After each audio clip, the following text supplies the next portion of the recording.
Marcus sat on his worn couch, the blue light from the television washing over his face in rhythmic waves.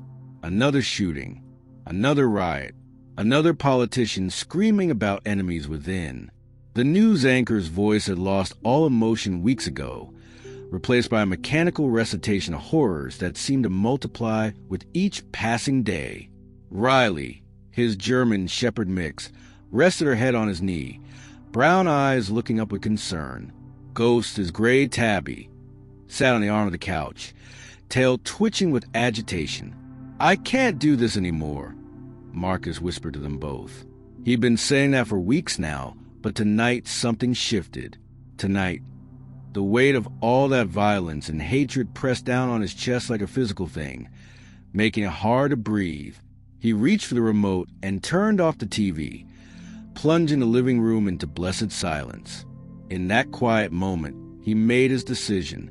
Mount Shasta had been calling to him for years. He'd hiked the lower trails a dozen times, always promising himself he'd go deeper, stay longer, really explore. Now seemed like the perfect time. No, the necessary time. He needed to get away from all of this, needed to remember that the world still held beauty and peace, needed to breathe air that didn't taste like fear. Marcus stood up. Riley immediately had attention beside him. "We're going on a trip, girl." Her tail began to wag.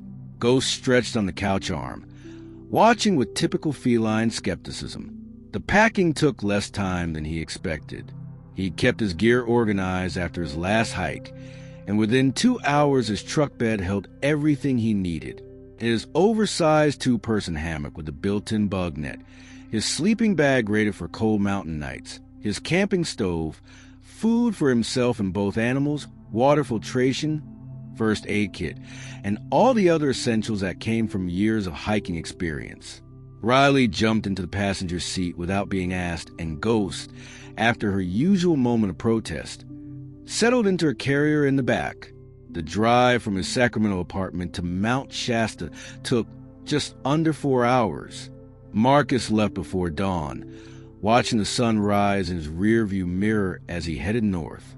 The further he drove from the city, the more the tension in his shoulders began to ease.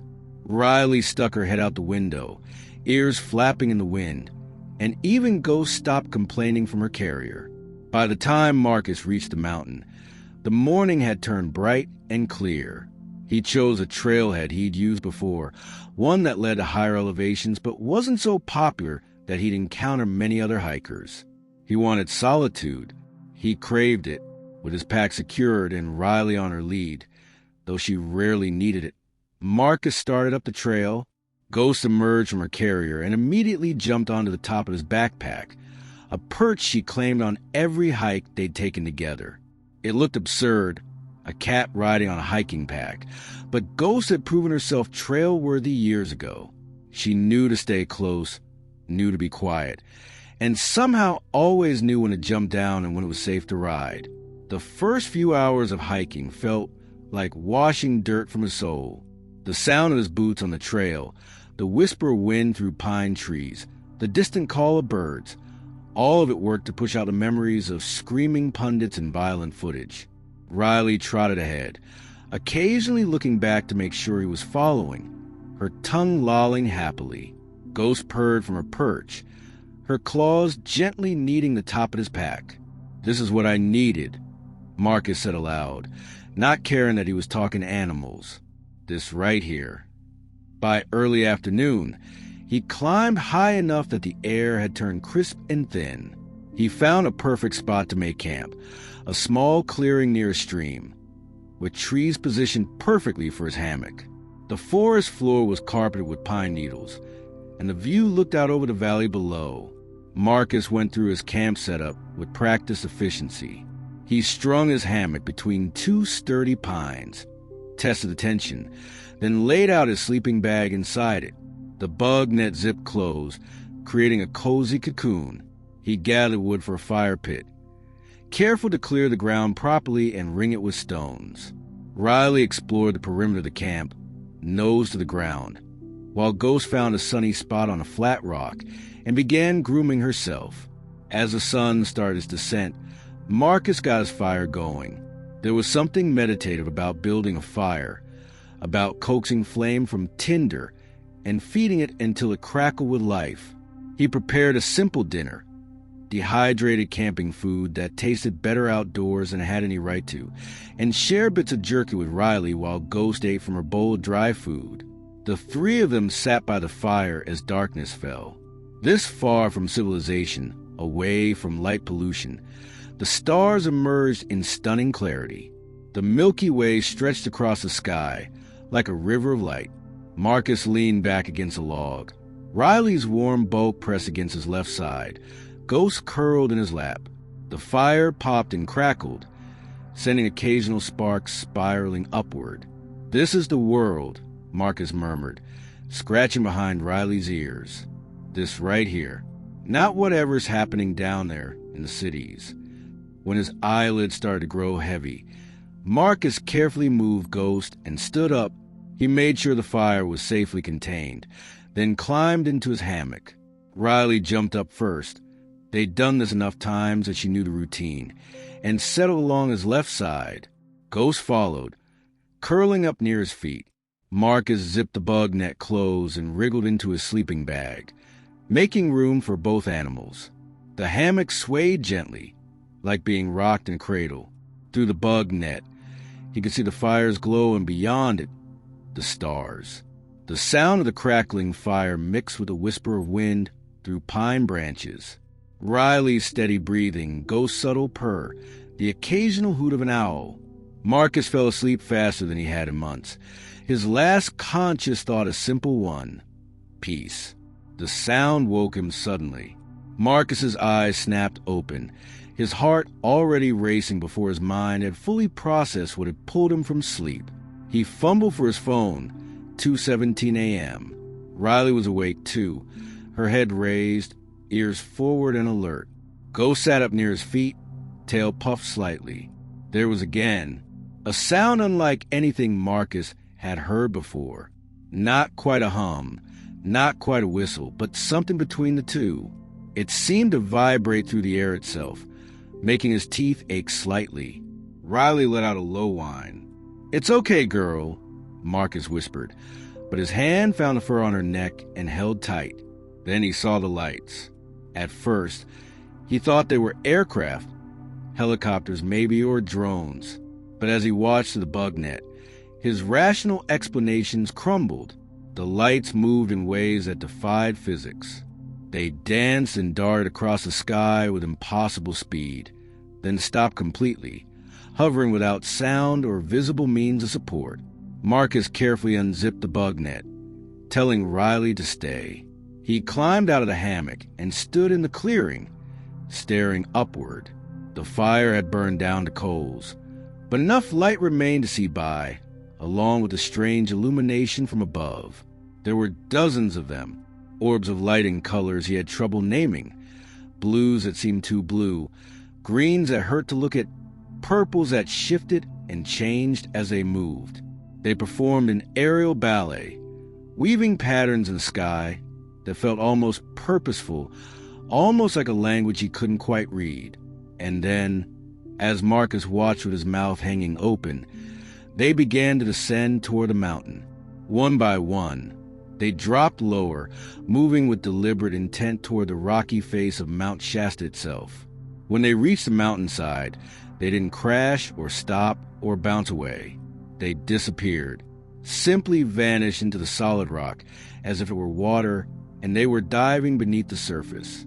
Marcus stood frozen, his mind struggling to process what his eyes had just witnessed. Riley had climbed out of the hammock and pressed against his leg. Trembling slightly, Ghost remained in the hammock but watched through the netting, her eyes wide and black in the darkness.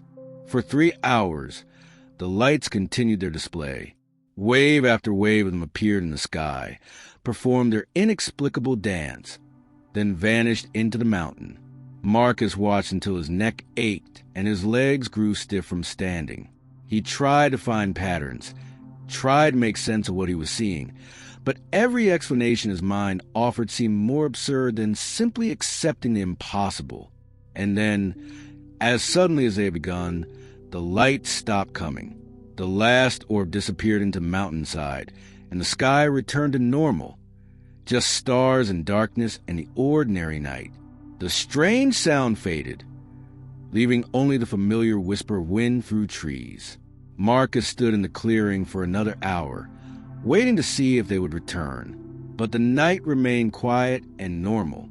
Finally, stiff and cold, he climbed back into the hammock with Riley and Ghost. Both animals seemed reluctant to settle, but eventually they curled back into their spots. Marcus lay awake, staring up through the bug net at the stars. His mind raced with questions. What had he just seen? Were those lights? Ships? Something else entirely? And where had they gone? Into the mountain. But that was impossible. Mountains were solid, weren't they? Sleep finally claimed him again around 5 in the morning, dragging him down into restless dreams filled with dancing lights and mountains that opened like mouths. When Marcus woke again, the sun was well up, streaming through the trees in golden shafts. For a moment, he wondered if the entire experience had been a dream, but Riley and Ghost both seemed subdued, watchful in a way they normally weren't on hikes.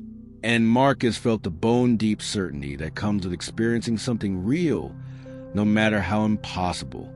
He made coffee on his camp stove, fed the animals, and sat by the dead fire staring up at Mount Shasta's peak.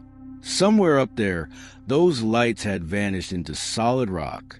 The rational part of his brain insisted he'd been half asleep, that he'd misinterpreted what he'd seen, that there was a logical explanation. But the rest of him knew better. He'd seen what he'd seen, and pretending otherwise wouldn't change that fact. Marcus made his decision while pouring his second cup of coffee. He was going up there. He was going to investigate. He'd come out here to escape the madness of the world. And instead, he'd stumbled into a different kind of mystery entirely. But this mystery didn't fill him with dread or despair. It filled him with something he hadn't felt in a long time. Something he thought might be lost in forever after weeks of watching humanity tear itself apart on his television screen. Wonder. Pure, childlike wonder. The kind he'd felt as a boy, lie in the grass and watching clouds drift by, imagining other worlds and impossible adventures. The kind that made him want to know more, to explore, to discover. It was a gift, really, stumbling onto this mystery. Whatever those lights had been, whatever explanation awaited him up on that mountainside, it had to be better than going back to his apartment and drowning in news of violence and hatred. He broke camp methodically, packing everything away, making sure his fire pit was properly scattered and the area left as he'd found it. Ghost jumped onto his pack. Riley waited patiently by his side, and together, the three of them started climbing higher up the mountain, toward the place where impossible lights had disappeared into impossible stone. The climb took most of the morning. Marcus pushed himself harder than he normally would, driven by curiosity and something else he couldn't quite name. Riley seemed to sense his urgency and stayed close, occasionally looking up at him as if to ask what they were searching for. Ghost rode her usual perch atop his pack, her claws digging in slightly whenever the terrain grew steep. The higher they climbed, the more barren the landscape became. Pine trees gave way to scattered shrubs, then to bare rock and patches of stubborn grass. The air grew thin and cold, burning Marcus's lungs with each breath. But he kept his eyes on the mountainside, trying to remember exactly where those lights had disappeared. He'd watched from his camp below, so the angle was different now, but he thought he could find a general area. It had been on the western face, about 2/3 of the way up, near a distinctive outcropping of dark rock that stood out against the gray stone. By early afternoon, Marcus stood at the spot where he was certain the lights had vanished. He ran his hands over the rock face, searching for seams or openings or anything that might explain what he'd witnessed. But there was nothing, just solid, cold stone. Riley sniffed around the area while Ghost investigated nearby rocks. Marcus spent 2 hours searching, expanding his pattern in widening circles, but found only mountain and rock and wind. He sat down heavily on a boulder and took a long drink from his water bottle. Maybe he had dreamed it, but even as he thought it, he knew it wasn't true. Riley and Ghost had seen it too, had reacted to it. The sun was already descending when Marcus checked his watch. 4:47 p.m. He could make it back to his original campsite before dark, but something made him hesitate. Those lights had appeared around 2 in the morning. What if they only showed up at night? What if the entrance only opened in darkness? Marcus looked around at the mountainside, assessing it. There was a relatively flat spot about 30 yards from where the lights had disappeared, sheltered by an overhang.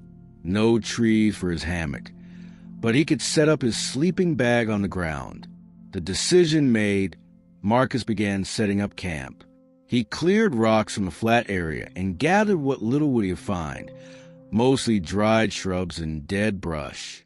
It wouldn't make much of a fire, but it would be something. As the sun touched the horizon, painting the sky orange and purple, Marcus got his meager fire started. The flames struggled against the wind, but he kept them alive long enough to heat water for dinner. He shared his meal with Riley and Ghost. All three huddled close against the growing cold. When full darkness fell, Marcus laid out his sleeping bag on the cleared ground. Riley curled up against his left side, and Ghost settled near his feet. Marcus kept the fire going as long as his fuel lasted, using it to keep away insects. Above them, the stars emerged in full glory, the Milky Way looking close enough to touch. Marcus lay there waiting. His phone said 11:34 p.m., hours to go yet before 2 in the morning.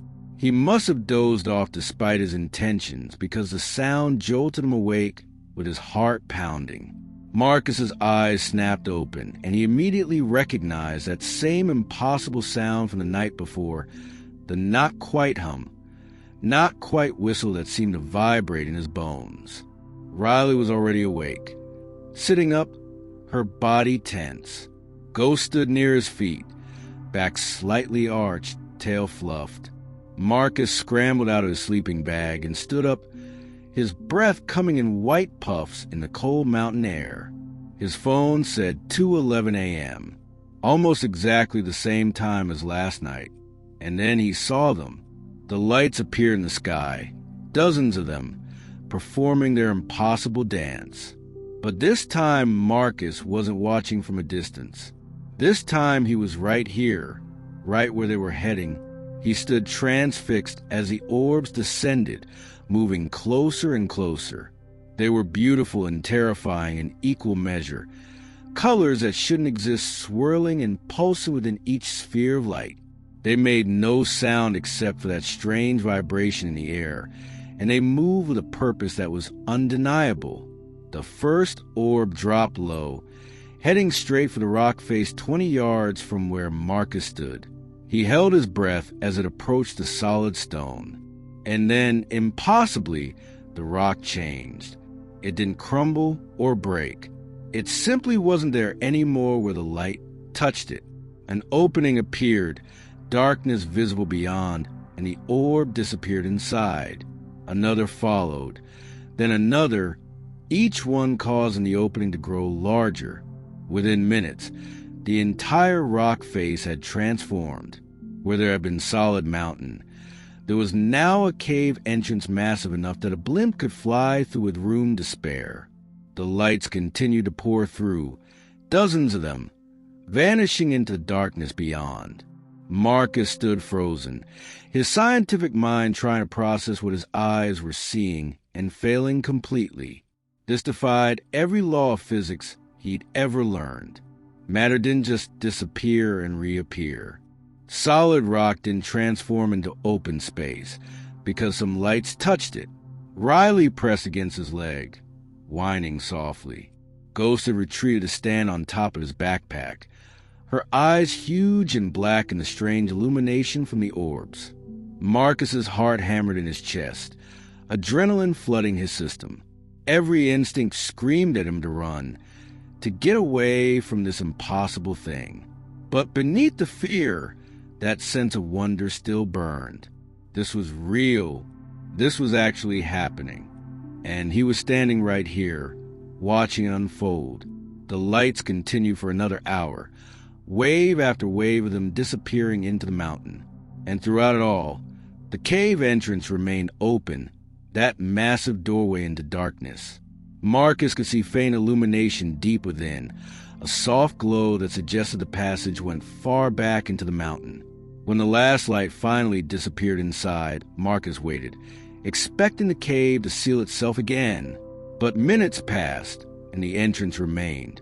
The strange sound faded from the air, leaving only the whistle of wind, but the opening stayed exactly as it was.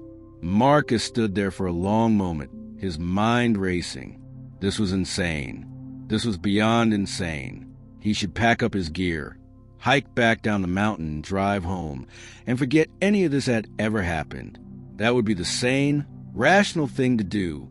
But when had he ever been completely sane and rational? And more importantly, when would he ever get another chance like this? He'd spent weeks drowning in the darkness of human violence and hatred. He'd come up here to escape that, to find something better, something that reminded him the world held more than just pain. And now the universe had dropped this mystery literally at his feet. Whatever was in that cave, whatever explanation existed for those impossible lights, it had to be better than going back to his apartment and his television and the endless cycle of bad news. Marcus made his decision quickly, before fear or common sense could talk him out of it. He grabbed his pack, stomped out the dying embers of his fire, and rolled up his sleeping bag with practiced efficiency. Ghost immediately jumped onto the pack, once it was on his shoulders, finding her usual perch. Riley stood at his side, looking up at him, then at the cave entrance, then back at him. "I know, girl," Marcus said softly, "but we came this far. Might as well see where it leads." He pulled out his flashlight, clicked it on, and started walking toward the cave entrance. His boots crunched on loose rock, each step feeling both momentous and surreal. Riley followed, staying close to his left leg. As they approached the opening, Marcus could feel the scale of it even more dramatically. The entrance rose at least 50 feet high and stretched nearly as wide. The darkness beyond seemed absolute, swallowing his flashlight beam after only a few yards. Marcus paused at the threshold, one hand on Riley's head. "Last chance to turn back," he whispered. But he was talking to himself more than the animals. Ghost dug her claws into his pack, holding on tight. Riley looked up at him with those trusting brown eyes that said she'd follow him anywhere. Marcus took a deep breath of the cold mountain air and stepped into the cave. The temperature dropped immediately.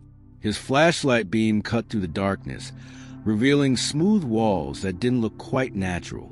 Too smooth, too regular, almost as if they'd been deliberately shaped. The floor was relatively level, clear of the debris and rubble he'd expect in a natural cave, and everywhere, embedded in the walls at irregular intervals, were crystals. They glowed with a soft, gentle light. Not bright enough to see by on their own, but enough to create a twilight dimness throughout the passage. Blues and greens and purples that reminded him of the orbs, though much more subdued. Marcus turned off his flashlight. He didn't need it. The crystals provided enough light to navigate by. He walked deeper into the mountain, Riley's nails clicking on the stone floor beside him, Ghost a warm weight on his shoulders. The passage stretched ahead impossibly long, burrowing into the heart of Mount Shasta. Time became strange. Marcus checked his phone, 2:47 a.m. When he checked again after what felt like 20 minutes, it said 5:19 a.m. Nearly 2 hours had passed in what felt like half that. The crystals grew larger the deeper he went, some as small as his thumb, others as large as his torso, all emanating that soft, otherworldly glow. Marcus's legs ached and his shoulders burned from the weight of his pack, but he kept walking. The passage showed no signs of ending, just stretching on and on into impossible distance. No natural cave went this far, this deep, this straight. Whatever this was, It wasn't natural, but knowing that didn't help him understand what it actually was. Ghost shifted on his pack, meowing softly. Riley had started panting despite the cool air. They'd been walking for hours now. His phone said 7:03 a.m. and they all needed rest. But something kept Marcus moving forward. A pull, almost like gravity, drawing him deeper. He could see light ahead now, different from the crystal glow, brighter, natural light, or something close to it. The end of the tunnel. It had to be. Marcus picked up his pace, Riley matching him stride for stride. The light grew brighter with each step, until finally, the passage opened up. Marcus stopped so suddenly that Ghost dug her claws in to keep from sliding off his pack. His breath caught in his throat. His mind simply couldn't process what his eyes were seeing. He was standing at the edge of a forest, a massive, lush forest with trees that rose hundreds of feet into the air. Impossible trees, larger than any redwood, with leaves that shimmered in colors that shifted between green and silver. Flowers bloomed in the undergrowth, brilliant splashes of color among the ferns and moss. A stream bubbled nearby, the water so clear it looked like liquid crystal, and above it all, impossibly, there was sky. Blue sky with white clouds drifting lazily across it. Sky inside a mountain. Marcus tilted his head back, staring upward, trying to understand. The ceiling was so far above that he couldn't make out details, just that impression of open sky and light. Natural light, warm like sunshine, though he knew they had to be miles underground. And there in the distance, visible through breaks in the massive trees, stood a city of crystal and light, its towers rising like monuments to some impossible civilization. The buildings reflected and refracted the light, creating rainbows that danced across the forest canopy. It looked like something from a fantasy, from a dream, from anywhere but the inside of a mountain in Northern California. Marcus stood at the edge of this impossible place, his dog at his side and his cat on his shoulders, and for the first time in his life, he had absolutely no explanation for what he was experiencing. The cave was behind him, the impossible forest ahead, and between them stood Marcus, caught in a moment where reality had simply stopped making sense. Marcus took a step forward into the forest, his boots sinking into moss that felt impossibly soft. The air was warmer, humid, carrying scent of flowers and earth. Riley pressed close, her body tense. A low rumble building. Ghost claws dug deeper into his pack. They all sensed it. They weren't alone. Marcus walked slowly toward the distant city, trying to follow what looked like a path through the undergrowth. Every few steps he would stop and listen. There, behind him, something moving through the brush. Not trying to be quiet, just a soft displacement of leaves, the whisper of something passing between trees. Marcus's heart rate picked up. He turned slowly, scanning the forest, but saw nothing, just trees and ferns and impossible flowers. He kept walking, trying to appear calm though his pulse thundered. The sounds continued, behind him, to his left, to his right, multiple somethings pacing him, staying just out of sight. Marcus's hands shook. Riley's rumble grew louder, her hackles raised. Ghost had gone completely still on his pack, frozen in terror. The path widened as they neared the city. Through breaks in the canopy, Marcus could see crystal structures rising impossibly high, pulsing with internal light. The sound behind him grew closer. He could feel eyes on him now, watching. His breathing came faster. Every instinct screamed to run, but he forced himself to keep walking. Running would trigger a chase. He was being herded toward the city. Sweat ran down his back. Riley whined anxiously. Ghost claws punctured through his pack fabric. Tiny points of pain that helped ground him. He was maybe half a mile from the city's edge when they finally revealed themselves. Marcus had been watching the path ahead when Riley suddenly barked and he spun around. Two figures stood on the path behind him, perhaps 20 yards back. They hadn't walked out. They'd simply appeared. His first thought was human. His second was definitely not. They were impossibly tall, at least 8 feet, their bodies elongated and graceful. Their skin was pale and luminous with an undertone like pearls. Their faces looked young, maybe 30s, but their eyes held ancient age. Those eyes were bright blue, almost glowing like chips of sky. Their hair was pure white like fresh snow, hanging long past their shoulders. They wore clothes that seemed to shift between simple robes and something far more complex, the fabric moving in impossible ways. Both figures were smiling, but it wasn't a threatening expression. It seemed genuine, warm even, though Marcus's fear made it hard to trust what he was seeing. One of them, Marcus couldn't tell if the being was male or female by human standards, raised a hand in what looked like a universal gesture of peace. They spoke, and their voice was like music, melodic and layered, as if multiple tones were woven together into words. "Welcome, traveler," the being said, and Marcus was startled to realize he understood them perfectly, though he wasn't sure they were actually speaking English or if something else was happening, some translation occurring in his mind. "Please, do not be afraid. We mean you no harm." Marcus tried to speak, but his throat had closed up entirely. He swallowed hard, tried again, and managed to croak out, "Who are you?" His voice sounded small and frightened even to his own ears. The second being stepped forward slightly, moving with a grace that made Marcus think of dancers or maybe water flowing. "We are Lemurians," she said, and Marcus was certain now that this one was female, though he couldn't say exactly what made him sure of it. This place, this sanctuary beneath the mountain, is Agartha. The city you see before you is Telos, our home. Riley had stopped growling, though she remained pressed against Marcus's leg, trembling. Ghost had loosened her claws slightly, but still held tight to his pack. Marcus felt like his brain was trying to process too much information at once and failing. Lemurians, Agartha, Telos, words he'd heard before, read about in late-night internet deep dives into conspiracy theories and ancient legends. Hollow Earth theories, lost civilizations, things he'd always dismissed as fantasy. "This isn't real," Marcus heard himself say. "This can't be real." The first Lemurian's smile widened slightly. "And yet here you stand. Here we stand. Reality is often stranger than the stories told about it." They moved closer, and Marcus had to fight every impulse to back away, to run. But where would he run to?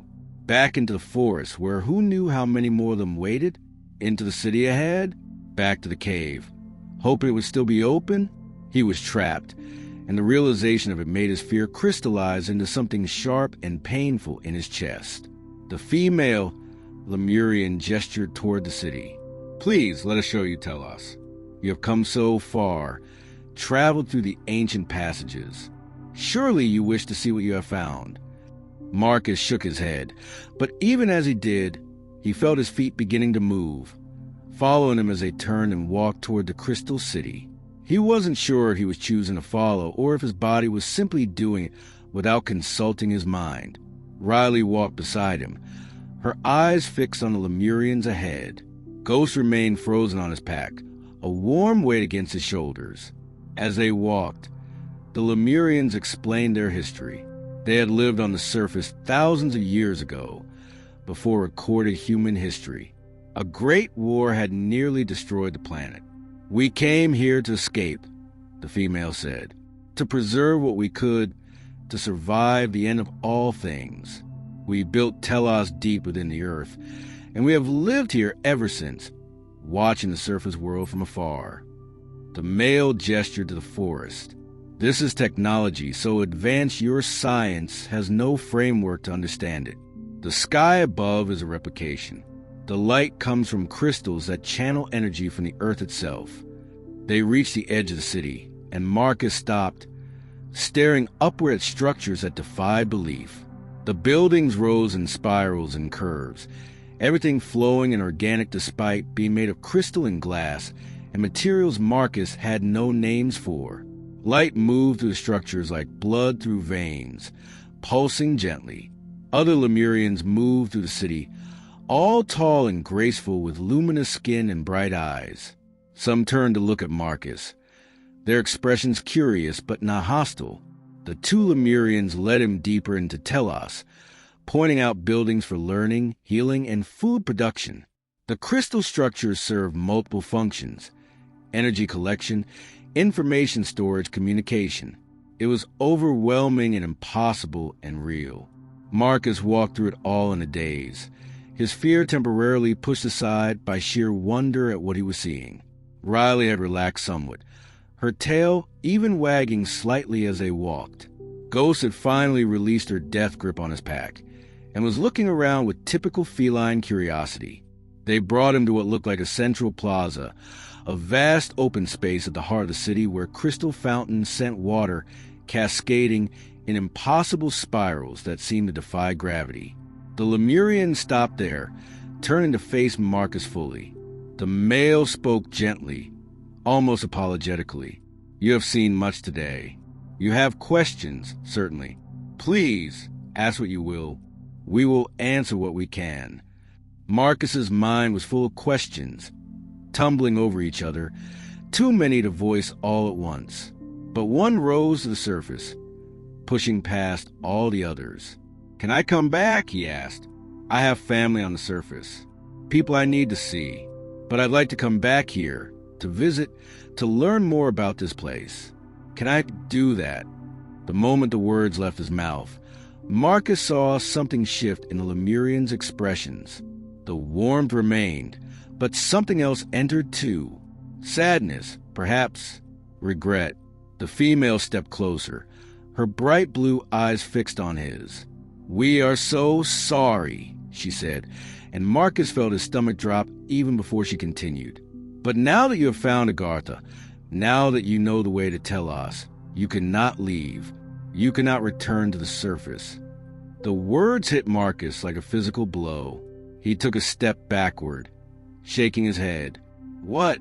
No, I have to go back. I have family. My sister, my parents. I can't just..."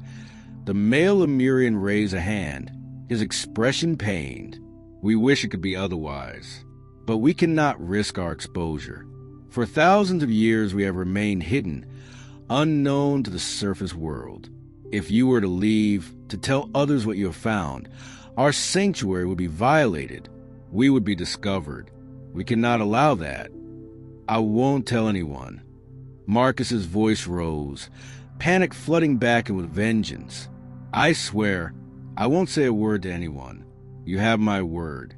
Please, you have to let me go home." The female shook her head slowly. Even with the best intentions, secrets slip out. A word to a loved one, a moment of weakness, a dream spoken aloud. We cannot take that risk. We have seen it happen before, in the long ages of our existence. We are sorry, truly, but you must stay. Riley sensed his rising panic and started barking. Ghost hissed from his pack, her fur standing on end. Marcus felt the fear he'd been holding at bay come crashing back, stronger than before, mixing with anger and desperation into something that made it hard to think clearly. His heart hammered against his ribs. His breathing came in short gasps. Trapped. He was trapped in an impossible city inside a mountain, and they were telling him he could never leave, never see his family again, never go home.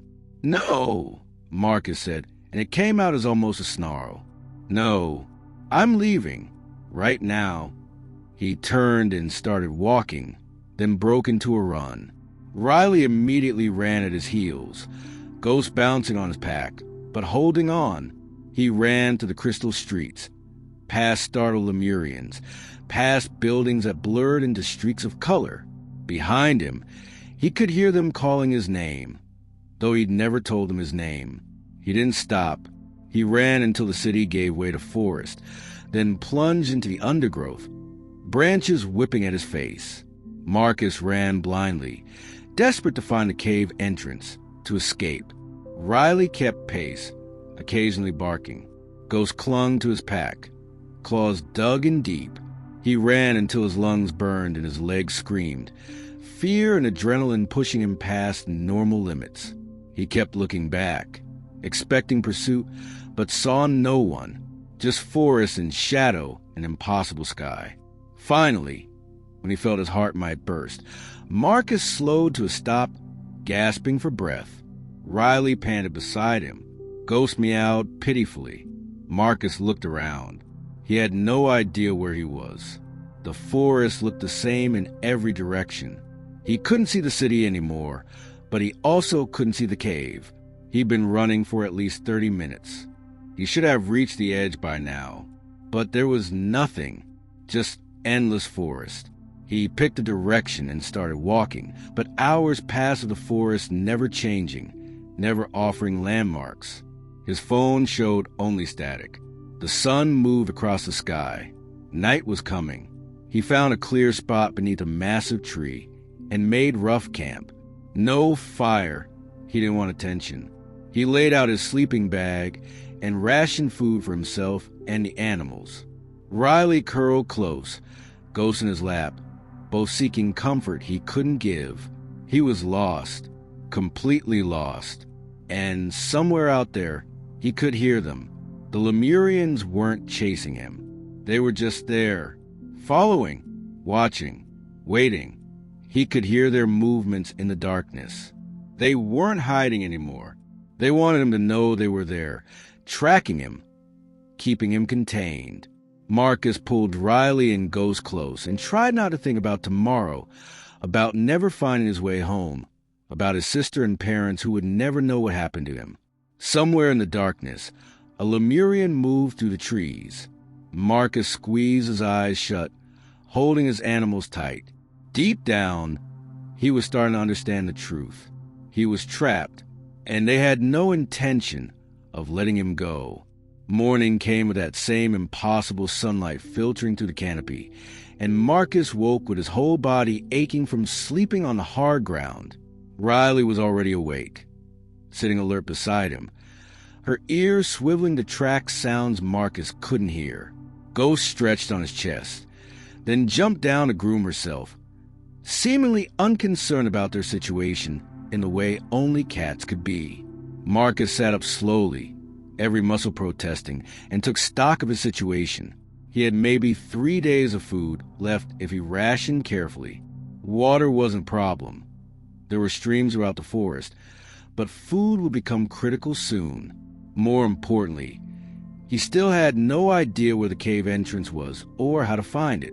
He pulled out his phone and checked out a habit, though he knew it was useless here. No signal. GPS still showing static. Battery at 63%. He turned it off to conserve power, though he wasn't sure why it mattered. What would a phone do him if he never found his way out? Marcus packed up his sleeping bag and hoisted his pack onto his shoulders. Ghost immediately claimed her spot on top. Riley stood and stretched, looking up at him expectantly, waiting for direction. The problem was, Marcus had no direction to give. He studied the forest around him, trying to find anything that might indicate which way led to the cave. The massive trees all looked identical, their silver-green leaves creating a canopy so thick he could barely see the sky. The undergrowth was a tangle of ferns and flowering plants, beautiful and utterly unhelpful for navigation. He decided to head toward what he thought was the edge of this place, toward where the mountains should be. If he could reach the outer perimeter, he could follow it around until he found the cave entrance. It was a plan, at least, better than wandering randomly. Marcus started walking, Riley at his side, and tried to ignore the sounds that started up almost immediately behind him. The Lemurians were following again, keeping pace, staying just out of sight.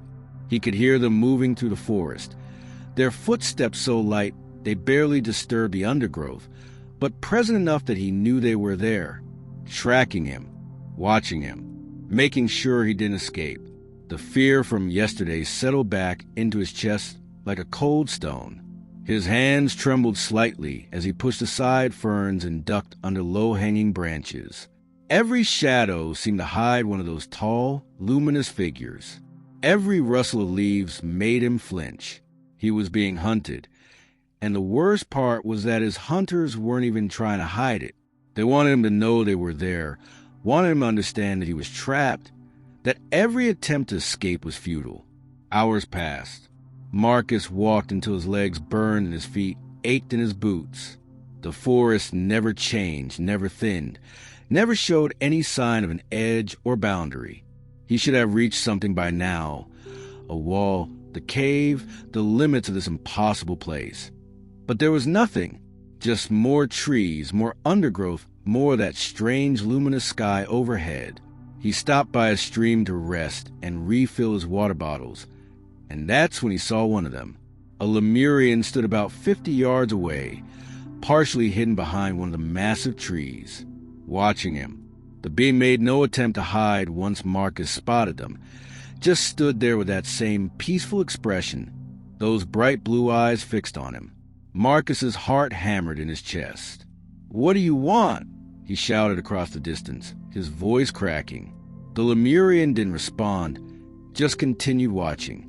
Marcus stood up, his hands clenched into fists. "I just want to go home. Please, just let me find the cave." Still no response. The Lemurian simply stood there, serene and still, and Marcus felt tears of frustration burning in his eyes. He turned away, not wanting to give them the satisfaction of seeing him cry, and continued walking. The sound of the Lemurian following resumed moments later. The days began to blur together. Marcus walked from dawn until dusk, searching desperately for any sign of the cave entrance. But the forest was a maze, every direction looking the same. He tried marking his path by breaking branches or stacking rocks, but when he would circle back, his markers would be gone, the branches restored, the rocks scattered. The Lemurians were erasing his trail, keeping him lost and contained. His food ran out after 4 days. Marcus had stretched it as far as he could, but the last energy bar was gone, and his stomach cramped with hunger. He tried eating some forest berries, but they made him violently sick. After that, he stuck to water, his body growing weaker each day. By the end of the first week, his clothes hung loose, his face gaunt. Riley was struggling too, growing thin. Only Ghost seemed unbothered, hunting small creatures with feline efficiency. The fear had evolved into constant, gnawing dread. He was going to die here, and no one would ever know what happened to him. The second week was worse. Marcus could barely walk for more than an hour before needing to rest. His vision would blur, dark spots swimming before his eyes. Riley had to slow her pace to match his, her ribs showing through her fur. The Lemurians continued their pursuit, always present, always watching. Sometimes Marcus would see 2 or 3 of them at once, standing between the trees like pale sentinels. He stopped shouting at them, stopped pleading. What was the point? On the 10th day, Marcus thought he saw the cave. He'd crested a small rise, and there in the distance, he saw the distinctive glow of crystals embedded in stone. His heart leapt, hope surging through his exhausted body. He stumbled toward it, Riley limping beside him, Ghost meowing encouragement from his pack. But as he got closer, the glow shifted, moved, and Marcus realized it wasn't a cave at all. It was some other crystal formation, glowing with that same ethereal light, but leading nowhere. The disappointment was crushing. He collapsed to his knees, his whole body shaking, and for the first time since this nightmare began, he sobbed. Great, heaving sobs that tore through his chest and left him gasping. Riley pressed against him, licking his face, and Ghost climbed down from his pack to headbutt his hand. But their comfort couldn't touch the despair that had finally broken through his defenses. The pattern continued. Every few days, Marcus would see a glow in the distance that looked like it might be the cave, and every time he would stumble toward it with desperate hope, only to find it was something else, a cluster of luminous plants, a formation of glowing minerals, once even a Lemurian holding some kind of light source. They were toying with him. He realized, giving him false hope, watching him chase it, studying his desperation like he was a lab rat in a maze. The cruelty of it cut deeper than the hunger. By the third week, the fear was in his bones, woven into every breath. He would wake in the night, convinced the Lemurians were standing over him, only to find empty forest. The paranoia was eating him alive. His sleep was fractured and full of nightmares. Dreams where he found the cave only to have it sealed as he approached. Dreams where the Lemurians revealed intentions far worse than simple imprisonment. Marcus lost track of time somewhere around the fourth week. Days bled into nights without meaning. He walked because stopping felt like giving up, but he had no real destination. The cave was a myth he'd told himself. He was so weak now he could barely carry his pack, but refused to abandon it. Sometimes he would talk to Riley and Ghost, rambling conversations that made no sense, his mind fracturing under the weight of fear, hunger, and isolation. It was during the fifth week that Marcus saw the glow again. This glow was different, across a wide valley on the far side of a steep ravine. Marcus stood at the edge, staring across the distance. "Was I on the wrong side this whole time?" he whispered to Riley. Had the cave been visible all these weeks, just across this valley? He had to know, even though every other glow had been false. Even though he was so weak, he could barely stand. Marcus began descending into the valley. The descent was treacherous, his legs shaking with every step. Riley whined anxiously but followed. It took hours to reach the valley floor and start climbing the other side, his muscles screaming, his vision swimming with exhaustion. Halfway up, he had to stop and rest, his chest heaving, his heart racing dangerously. But he could see the glow more clearly now. It looked real. It looked right. Marcus forced himself to keep climbing, using roots and rocks to pull himself upward.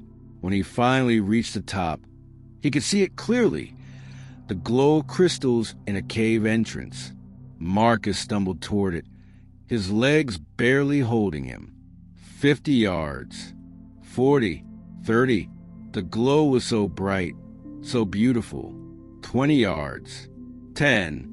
And then, as his fingers were mere feet from the crystal-studded stone, the glow vanished. The crystals went dark. The cave sealed itself, solid rock appearing where the opening had been. Marcus stood there, hand outstretched, unable to process what happened. "No," he whispered. Then louder, "No, no, no." He threw himself at the rock face, pounded with his fists, searching desperately for any sign of the entrance.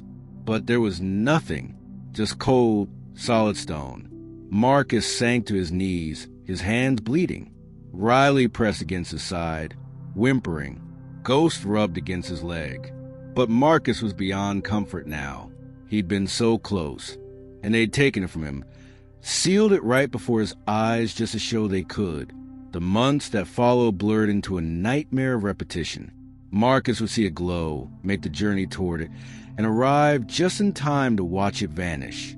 Sometimes the cave stayed open until he was within arm's reach before sealing. Other times it would disappear when he was still far away.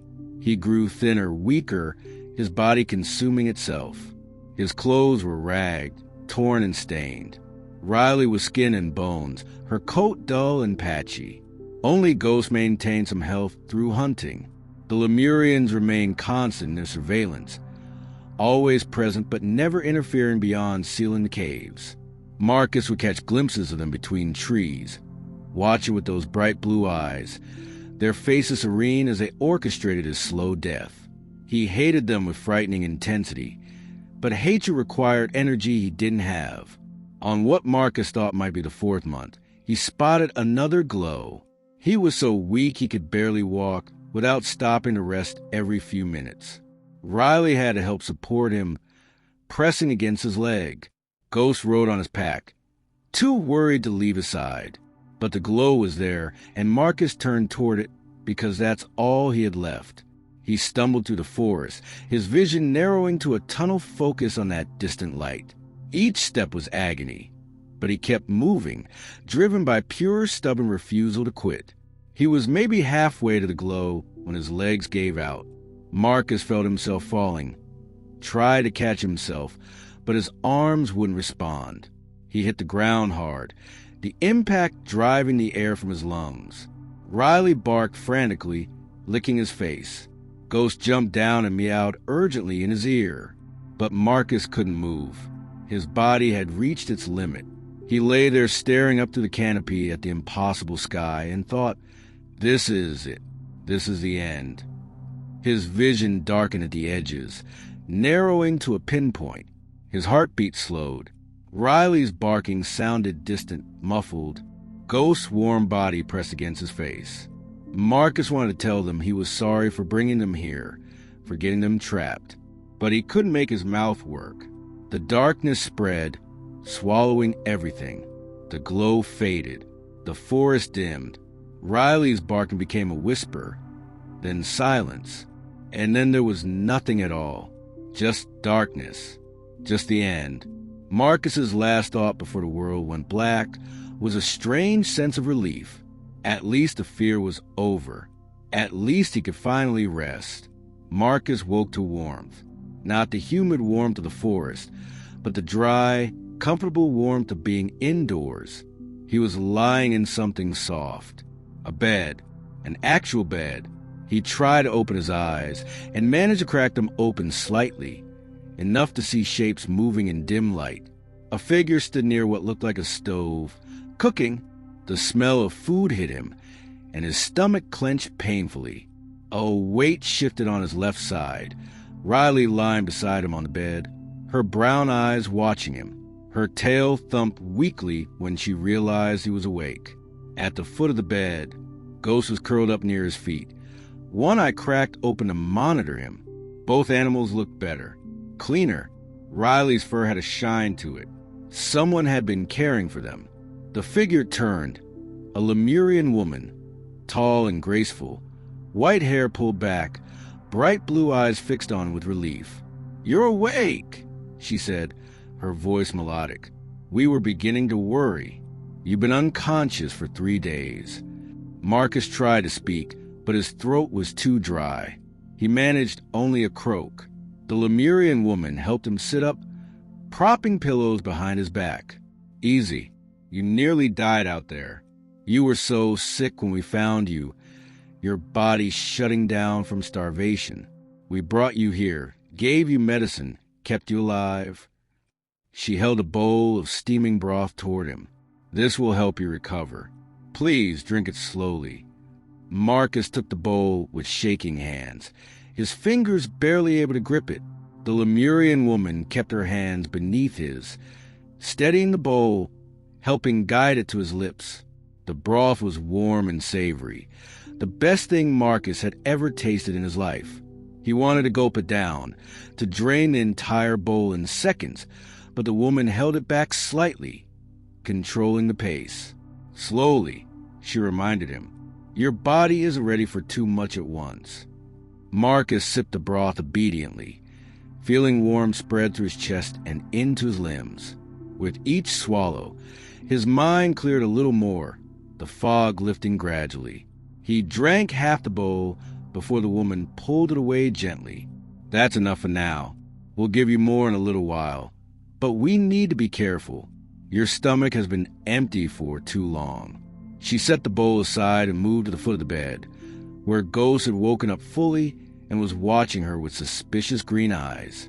The Lemurian woman produced 2 bowls from somewhere Marcus couldn't see and set them on the floor beside the bed. One contained what looked like meat, real meat, fresh and cooked, and the other held what might have been some kind of grain or kibble. Riley immediately jumped down from the bed and began eating, her tail wagging.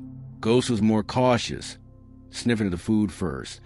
But hunger won out, and she too began to eat. Marcus watched his animals for a moment, then turned his attention back to the Lemurian woman.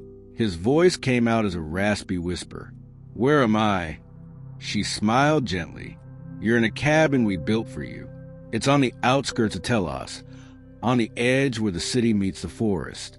We thought you might be more comfortable here than in the city itself." Marcus looked around the room. It was indeed a cabin, rustic but well-made, with wooden walls and a stone fireplace. A small kitchen area, a table with 2 chairs, and the bed. Through a doorway, he could see a bathroom. Simple, modest, but it reminded him of cabins from the surface world. Human architecture. They'd built this specifically for him. "Unfortunately," the woman continued, genuine regret in her voice, "you still cannot leave Agartha. That hasn't changed. But we cannot let you continue living the way you have been. You're a remarkable survivalist. We watched you for months. That takes strength we admire. So we built this place for you. A home of sorts." Marcus felt tears burning in his eyes. For months dying in that forest, and now they offered comfort? The cruelty was almost worse than the chase had been. "You can stay in this cabin," she said. "We will provide food and anything else you need. Or you can continue chasing the cave lights if you prefer. But the caves will always close before you reach them. Always.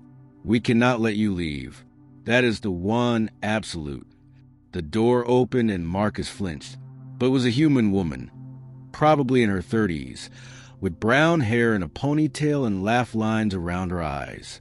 She carried a basket of vegetables. "Oh, you're awake. I'm Sarah. I live in the cabin just over that hill. Welcome to the neighborhood." Marcus stared at her. Another human. "You're human," he croaked. Sarah laughed. "Very much so. I got trapped here the same way you did. Followed the lights. Found the cave. Tried to leave, couldn't. That was 7 years ago. There are about 30 of us total. Some have been here for decades. There's a man named Peter who's been here since the 1960s. He still looks like he's in his 50s, though." Marcus latched onto that detail. "What do you mean?" Sarah glanced at the Lemurian woman, who nodded permission. "The Lemurians have technology or medicine. I don't fully understand it, but it slows aging drastically. Peter should be in his 80s, but looks like he's barely aged since he arrived. I've been here 7 years, and I swear I haven't aged a day. It sounds amazing until you realize it means you might live for hundreds of years trapped in a place you can never leave." The Lemurian woman spoke up then.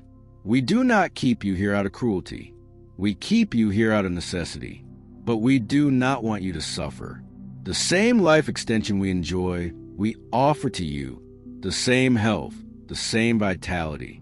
It is a small comfort, perhaps, but it is something." Marcus didn't know what to say to that. Part of him wanted to scream, to rage against the injustice of it all. But he was so tired, and the broth had made him warm and drowsy, and Riley was back on the bed now, pressing against his side, and Ghost had finished eating and was grooming herself contentedly. The fight had been drained out of him over those 4 months in the forest. Maybe it would come back later, but right now he just felt hollow. Sarah seemed to sense his emotional state and changed the subject. "I brought you some vegetables from my garden. The soil here is incredible. Things grow like you wouldn't believe. I've got tomatoes, peppers, squash, all sorts of stuff. The Lemurians don't eat meat, but they don't mind if we do. So there's a few of us who hunt in the forest. We trade with each other, share what we grow or catch. It's a whole little community." She gestured toward the basket. "I thought you might like some fresh produce once you're feeling better. And if you need anything at all, my cabin is just over the hill. Knock anytime. We look out for each other here." Marcus nodded weakly, unable to form words. Sarah stood up, understanding that he needed rest. "I'll come back in a few days to check on you. Get some sleep Eat when they tell you to, and give yourself time to heal. You've been through hell.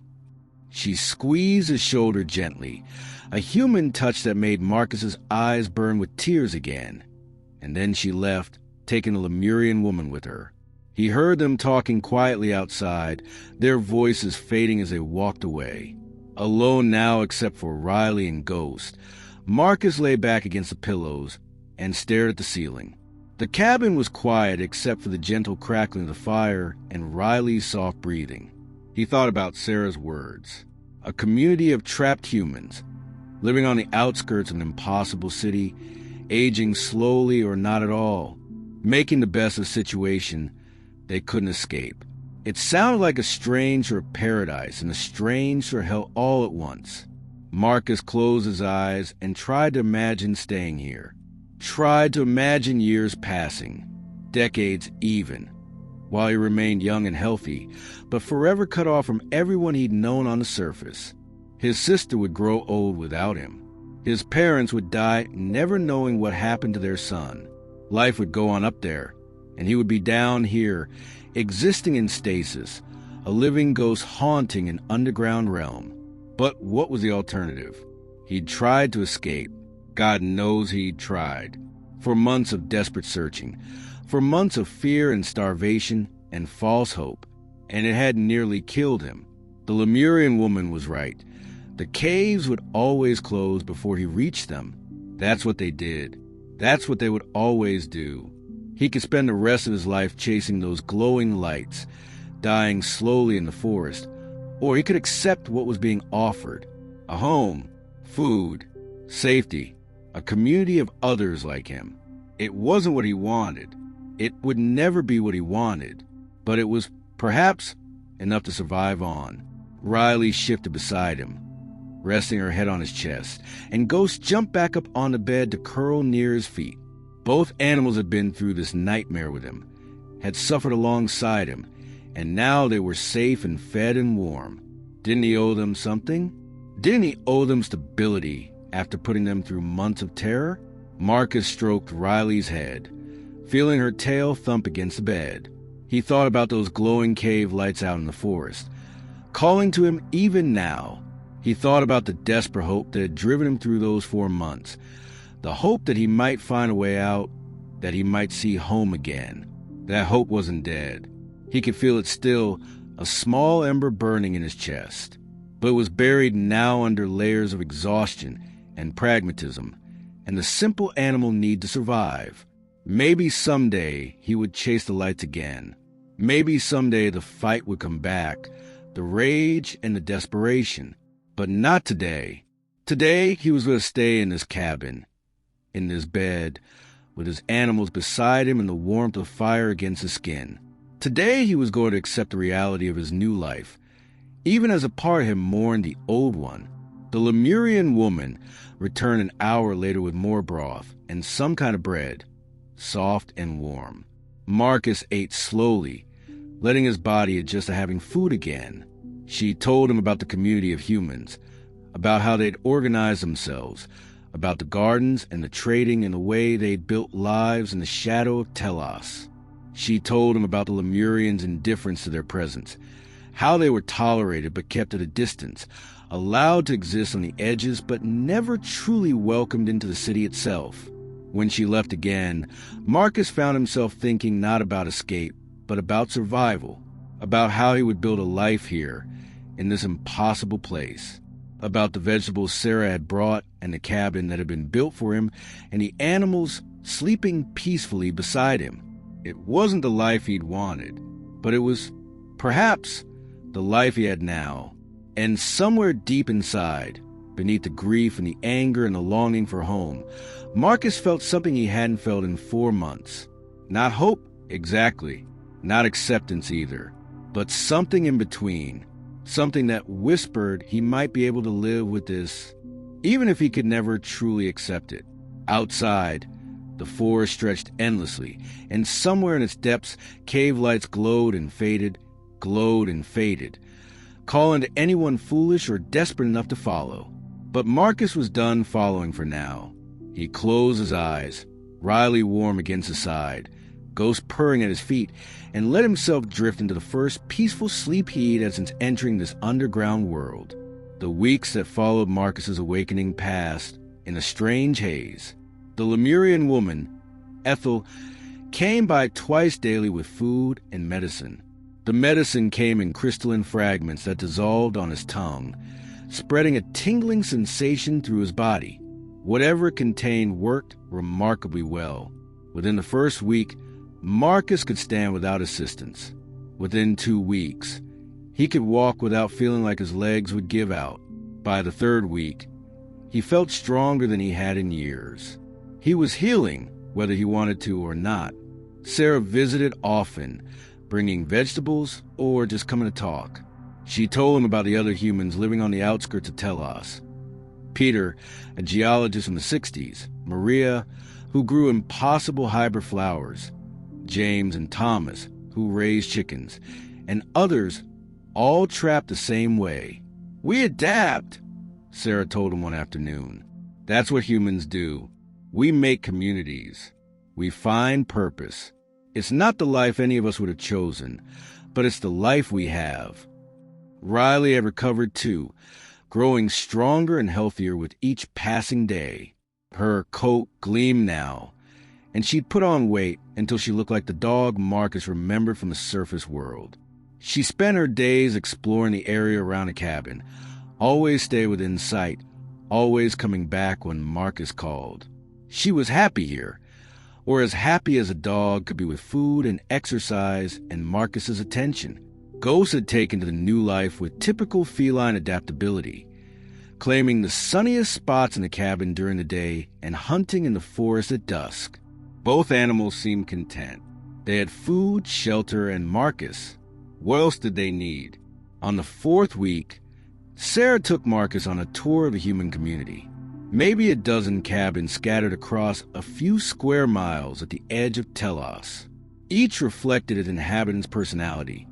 Maria surrounded by hybrid flowers, Peter's with a workshop for studying crystals, James and Thomas's with chicken coop out back. Each person had the same story with variations. They'd followed the lights, found the cave, tried to leave, failed. What struck Marcus was how normal they all seemed. They talked about gardening and cooking and weather. They traded vegetables and eggs. They visited each other and shared meals. It was like any small community on the surface, except everyone was trapped and would likely live for hundreds of years. Marcus met Elena, who claimed to have been here since the 1920s. She looked perhaps 40. She'd been a journalist, and now kept journals documenting life in Agartha. "Someone should record this," she said. "Even if no one on the surface ever reads it, someone should write it down. We existed. We exist. That should matter." Marcus thought about his family on the surface. By now they would have noticed his absence, found his truck, sent search parties. Eventually they would have given up, assumed he'd died on the mountain. His sister would grieve. His parents would pray. Life would go on without him. The thought should have broken him. But instead Marcus felt a strange numbness. Sarah showed him how to plant and tend vegetables in Agartha's rich soil. "It helps," she said, "having something to care for that grows and changes." So Marcus planted and tended his garden, finding routine soothing. The Lemurians largely left the human community alone. Ethel still visited daily, but didn't push for conversation. Sometimes Marcus would see other Lemurians at a distance, but they never approached. "Do they feel guilty?" Marcus asked Sarah one day. Sarah shrugged. "They view it as a necessary evil. They've been hiding for thousands of years. We're just collateral damage. They'll keep us comfortable, keep us healthy, but they won't let us leave." Marcus thought about the bargain often during those first months. He thought about it while tending his garden, while playing with Riley, while sitting on his porch and watching go stalk insects in the undergrowth. He thought about it at night, lying in his comfortable bed in his well-built cabin, warm and safe and fed. And sometimes, late at night when he couldn't sleep, he thought about the cave lights. He'd seen them a few times from his porch, distant glows in the forest that appeared and disappeared. Each time he saw them, something stirred in his chest. Not hope exactly, but something like it, a restlessness, a reminder that he was trapped here, that the cave entrance existed somewhere out there, that escape was theoretically possible, even if practically impossible. Sarah had warned him about this. Some people chase the lights for years, she told him. Decades, even. They can't let go of the idea that maybe, just maybe, they'll be fast enough or lucky enough to make it through before the cave closes. It never works. The Lemurians always seal the entrance before you can reach it. But some people can't stop trying. Marcus had sworn himself that he wouldn't be one of those people. He'd spent 4 months dying in that forest, for months of fear and desperation and false hope. He wasn't going to do that to himself again.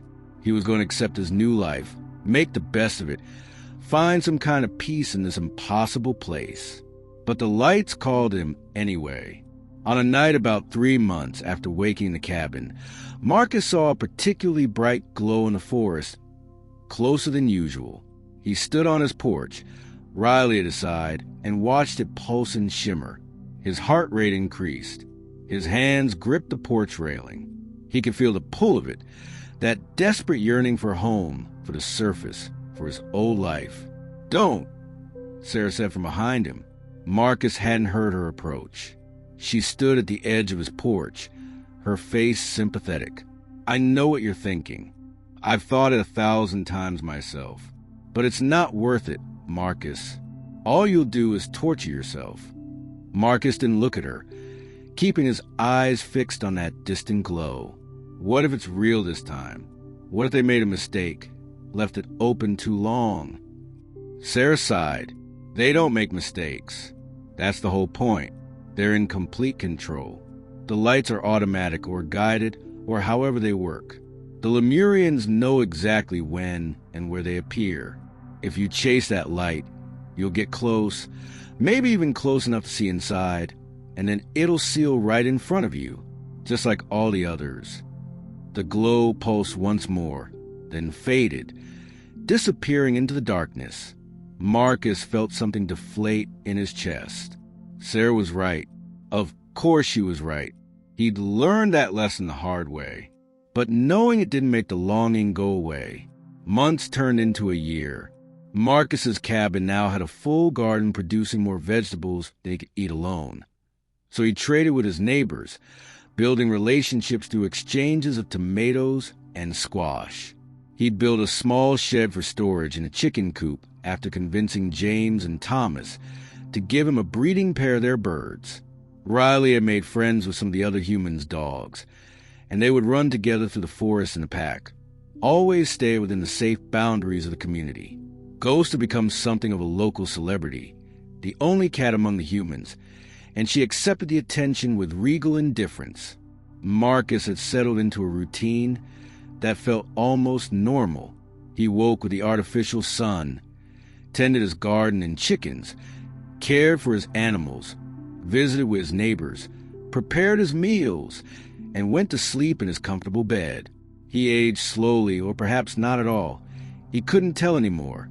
Time moved strangely in Agartha, months feeling like weeks, weeks feeling like months.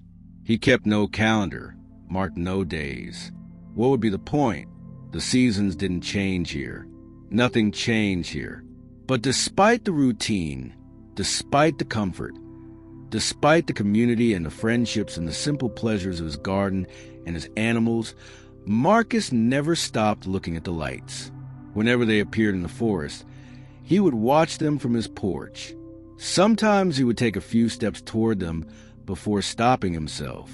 Once, about 2 years in, or what felt like 2 years, time was so strange here, he actually walked into the forest, following a glow that seemed particularly close. He walked for maybe 15 minutes, Riley padding nervously beside him, before he forced himself to stop and turn back. Sarah had been right. It was torture, but he couldn't seem to stop. The other humans understood. They'd all gone through it or were going through it.